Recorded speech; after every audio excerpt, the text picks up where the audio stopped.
Survei terbaru, Anies tetap tidak bisa menolong elektabilitas Nasdem. Ditulis oleh X Hardi. Nasdem kali ini benar-benar harus sangat waspada dan panik. Sebelum mengusung Anies, survei sebelumnya sudah mewanti-wanti Nasdem yang kemungkinan besar tidak akan lolos ke parlemen. Ini yang membuat saya sangat yakin bahwa Nasdem buru-buru usung Anies agar dapat mendongkrak kembali elektabilitas Nasdem agar dapat lolos ke parlemen dengan target minimal 4% suara. Tanpa itu, Nasdem tak dapat kursi di DPR. Tapi setelah usung Anies, apakah hasilnya memuaskan? Beberapa survei malah menunjukkan sebaliknya. Dan yang terbaru, Nasdem benar-benar di ujung tanduk. Lembaga survei New Indonesian Research and Consulting menyebut elektabilitas Nasdem mengalami penurunan setelah deklarasi Anies sebagai calon presiden.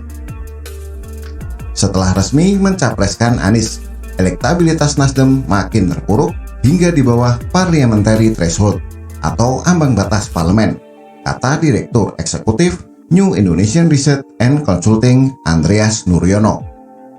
Dia menyebut elektabilitas Nasdem saat ini hanya sebesar 3,8%, yang artinya turun di bawah ambang batas parlemen sebesar 4%. Alasannya adalah keputusan Nasdem untuk deklarasi Anies menimbulkan guncangan di internal partai. Sejumlah kader dan pengurus di daerah-daerah memilih mundur dari Nasdem karena merasa sudah tidak sejalan.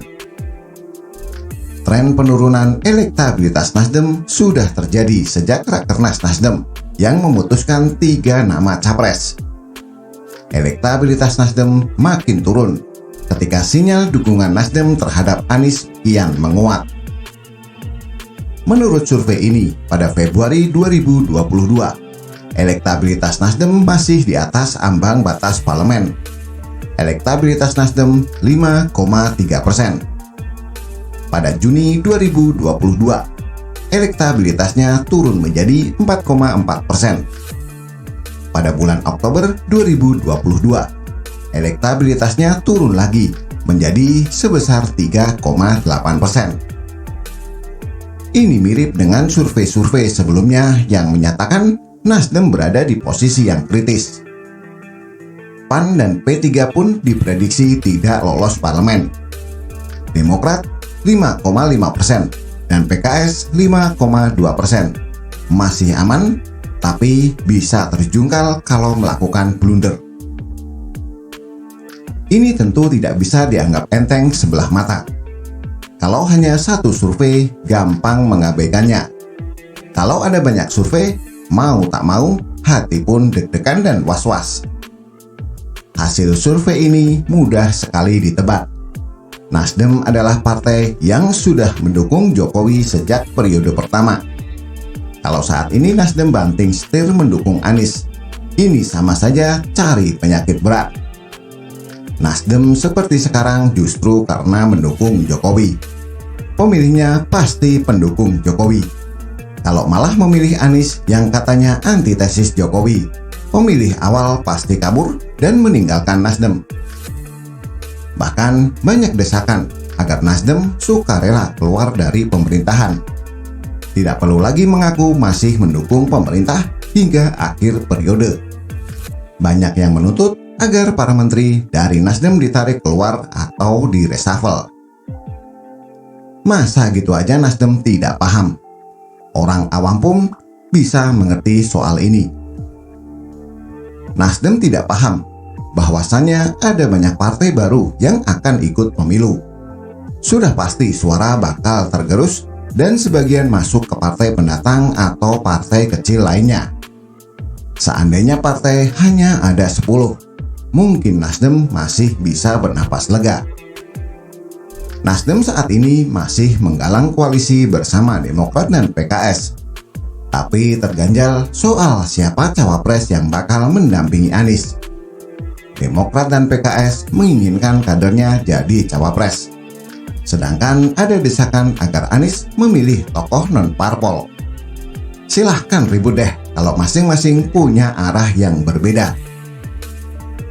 Nasdem masih punya waktu untuk bertobat. Mumpung deklarasi Anies masih seumur jagung. Kalau mau selamat dan lolos ke Senayan, maka Anies harus dilepaskan. Nasdem ambil resiko besar, dan sekarang saja sudah terasa anjloknya elektabilitas. Nasdem berharap bisa mendapat efek besar dengan mengusung Anies, tapi gagal. Nasdem berpikir pendukung Anies akan migrasi ke Nasdem. Salah besar. Pendukung Anies sebagian adalah kelompok intoleran penjual agama. Itu adalah jatah dari partai pengusung agama. Nasdem tidak akan dapat limpahan apa-apa dari bergabungnya Anies.